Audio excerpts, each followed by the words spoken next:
जंगे फुजार में कुरैश का कमांडर कौन था? हरब बिन उमैया। आपका जवाब दुरुस्त है। आपके दूसरे मेंबर हैं अरमान सगीर। अरमान सगीर, आपसे मेरा सवाल है बेटा,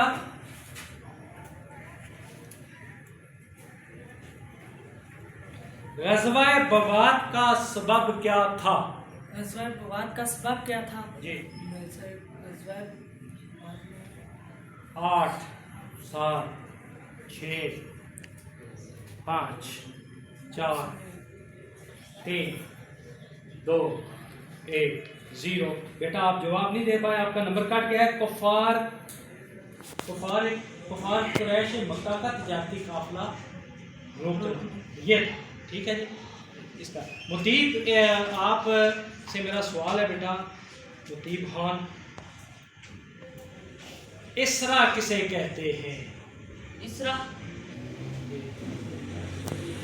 8 7 6 5 4 3 2 1।